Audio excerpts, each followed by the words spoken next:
Yo, YouTube, what's crack, lacka, jacka, smacking? It's Waffle Main with a video. And a lot's happened in the past week. Of course, I haven't uploaded in a while, but I've been busy. And you know what else has been busy is the gaming world has been very busy and entertaining. I mean, we had a lot of announcements, a lot of shit that happened in the past week. Last Thursday, Sony held an event. They showed off the PlayStation 5 price. You got the digital version for $400. The PS4, remember when it came out, was $400. Very affordable back then. The disc version of the PS5 is $500. So if you want to be able to play disc on your PlayStation 5, you're gonna have to get the $500 version. The Xbox also released their SKUs of their console. The Xbox Series S is $300, $299. The Xbox Series X is $500, same as the PlayStation 5 disc version. Now, I've already seen the pre-orders for the Xbox Series S and X go up, and some people are confused because apparently the prices or the sales of the Xbox One X went up this week, which means people didn't know exactly which console to pre-order or buy, and I'm guessing that's mostly parents. But at the end of the day, right, most of these consoles might be very limited when they come out because the pre-orders were very difficult to obtain. Now, I will say I did get a pre-order off, and it was very difficult because, man, I literally tried a lot of sites, man, on that day. PlayStation said they're gonna give us a heads up. They said they're gonna give us some time to pre-order. It never happened. So basically, I got a pre-order on Amazon. Amazon a couple days later sent me an email saying they don't know if they're gonna have enough in stock to send, but they're still gonna end up fulfilling our order. So I'm hoping that the PlayStation 5 is delivered to my doorstep on day one, because otherwise, then what was the point of this pre-order? Like, I can't believe not only did Sony mess this up, Microsoft also messed it up, but now you're telling me the retailers might have messed this up as well. It's just ridiculous. But it might not be the worst thing in the world. And we're going to talk about NBA 2K21 Next Gen, because these consoles have been out for a long time. I mean, from the PS3 to the PS4, that was like what, the PS3 came out in 2006. The PS4 came out in 2013-14. That's about 7 years. Now, from 2013, well, I believe it was 2014 till now, that's also about 6 to 7 years. And the amount of gamers have grown. I mean, streaming has grown, YouTube has grown, everything has grown. 2K has definitely changed. A lot of things have changed in gaming in general. You're seeing Xbox move towards more of a service. Could be worrisome. You're seeing PlayStation, PlayStation back in the last gen, they were getting their asses kicked, and now they're at where they're at, and PlayStation is the leading console right now. PlayStation comes out November 12th, Xbox comes out November 10th. So a lot of people are trying to go get an Xbox just so they can play 2K21 Next Gen early. Now, we don't have any news on NBA 2K21 Next Gen yet. We don't have any information. We don't have any screenshots. We don't have any trailers. Some people are saying that the trailers are going to come out next week, that we're going to get some information on NBA 2K21 next week. But you got to remember what happened this year, right? A pandemic happened. So maybe that's why the pre-orders are pretty much screwed up. That's why developments are stalled. That's why you see Halo being delayed. A pandemic happened, which means people had to work away from home. People had to stay home. People couldn't work, at the facilities themselves.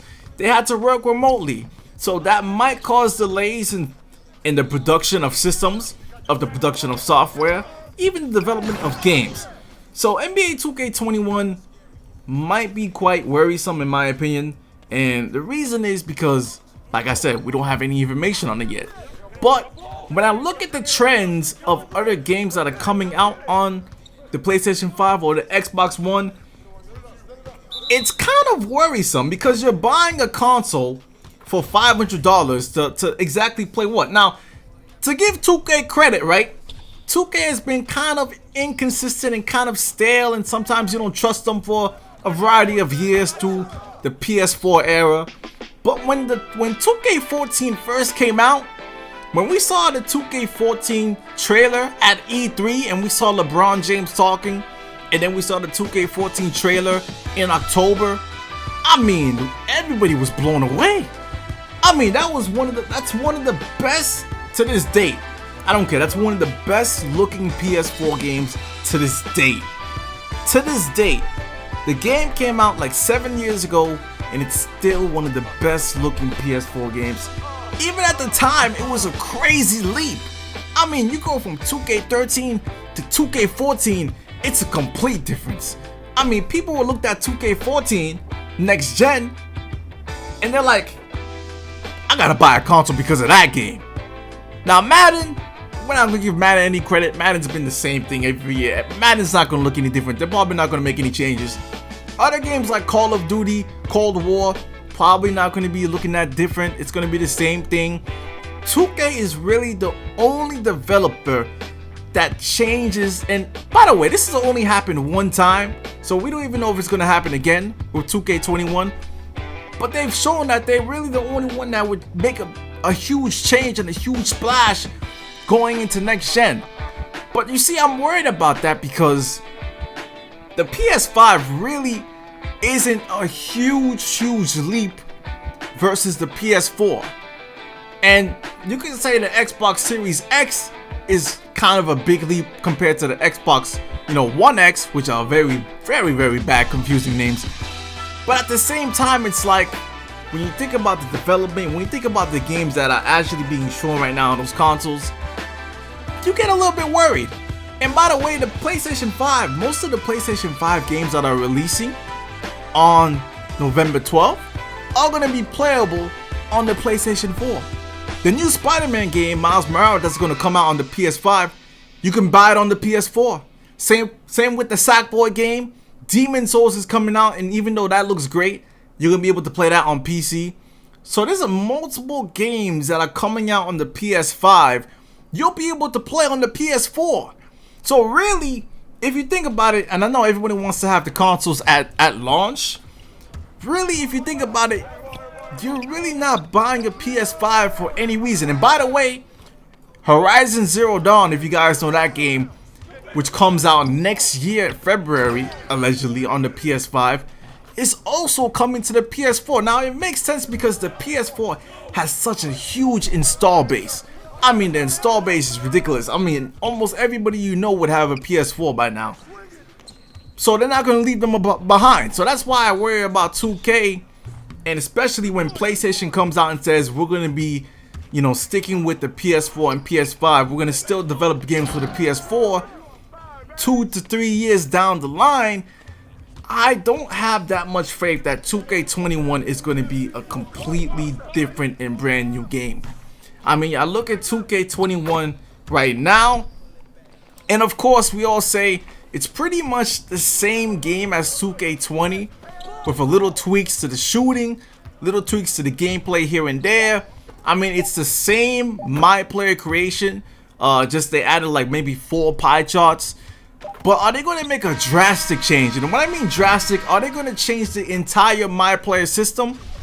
I don't think so. I mean, I don't think we're going to go back to the days of 2K17 where we can actually create a player and just bump up the attributes wherever we want to. We're going to have these crazy cool players, or even 2K16, 2K15, where you have an outside player, an inside player, a balanced player.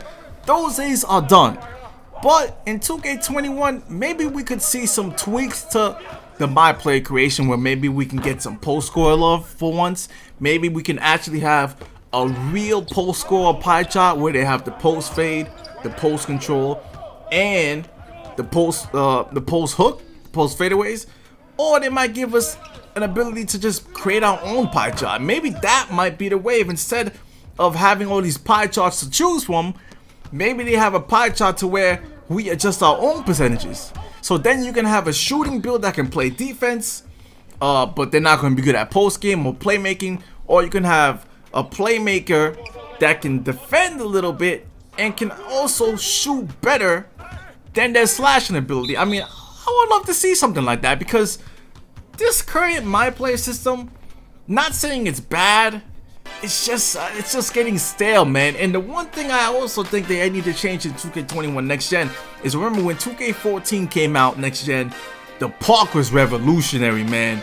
I mean, listen, to this day, and I'll say it again, just like the way the graphics were, the park was one of the funnest modes of 3v3, 4v4 park. Just get on the court and play with your friends, you know, join a person's lobby and play with them.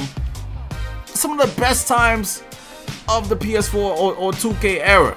I mean, seriously, to this day, that's one of the best parks ever, man. That was some great ass times on that park.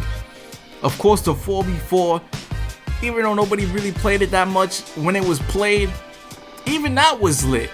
As chaotic as it was, that is something that's missed in the park. Of course, we don't have affiliations anymore. Affiliations, even though they kind of restricted who you played with, affiliations was still kind of lit. I mean, they were. In the past couple of years, we haven't gotten that. We haven't gotten that flavor in the park. And I will say this though, right?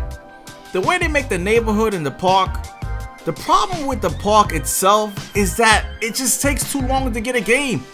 The second part of the problem is that the reason it takes too long to get a game is that people are still looking at people's overalls, they're still looking at people's records, instead of just hopping on the spot. I don't think that was a big feature in 2K14 when you could look at people's overalls or records and stuff like that. But ever since then, 2K's added that feature, and I think it just discourages people from playing the actual game. So maybe in 2K21 Next Gen, they can have more of a matchmaking system, man. I mean, that's what they need from the beginning. Matchmaking wins all the time.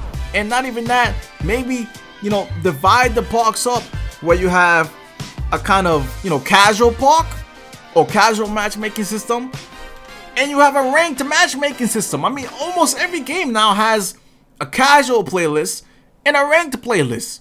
Maybe that's what 2K should do. So if you want to play with sweaties and you want to actually have competitive games, you go there. You want to fool around and just have fun, you go into the casual playlist. Like, people are not trying to sweat every game. It's just sometimes I come on 2K just to relieve some stress.